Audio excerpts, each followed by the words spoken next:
আসসালামু আলাইকুম। আশা করি আলহামদুলিল্লাহ ভালো আছেন। আলহামদুলিল্লাহ আমরাও ভালো আছি।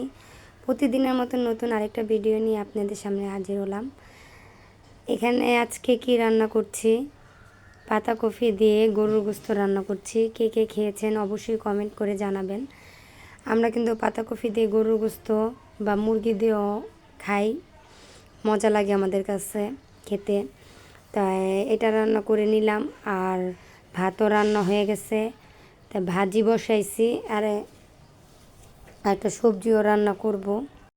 তাই কালকে আমি আবার একটু হসপিটালে যাব, এই জন্য যেমন একটু বেশি বেশি করে রান্না করছি, জানি বাচ্চারা আর আমি এসেও জানি খেতে পারি। আর এখন ঘন ঘন হসপিটালে যাওয়া লাগছে, যেহেতু আমার ডেট চলে আসছে, বেশি দিন নাই।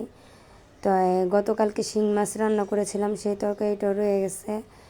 তাই কাজের মহিলা ঘর দুয়ার পরিষ্কার করে, ঘর দুয়ার মুছে এবং এই করেই চলে গেছে। তারপরও কিন্তু বাচ্চারা আবার নষ্ট করে ফেলেছে, কিছু করার নাই।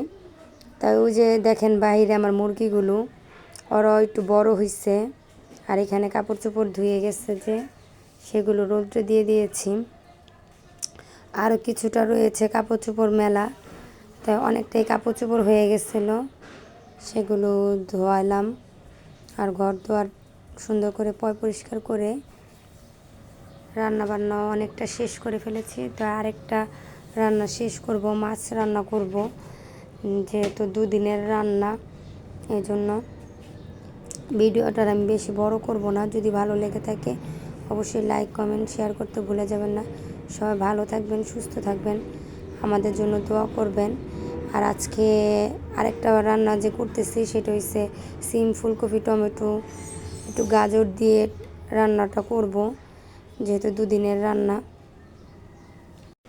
তো তরকারিটা আমার কষানো হয়ে গেছে, পরে যখন দেখলাম সিদ্ধ হয়ে গেছে তখন আমি টমেটো দিয়ে এখন মাছগুলো দিয়ে আমি নামিয়ে নেব। আর বেশি বেশি ডাক্তার আমাকে বলছে সবজি খেতে, যেহেতু শরীরে রক্ত শূন্যতা, এই জন্য। তাই দেখি যতটুকু পারি চেষ্টা করি খেতে। মেন হচ্ছে আমি খেতে পারি না, দেখি এই সমস্যাটা।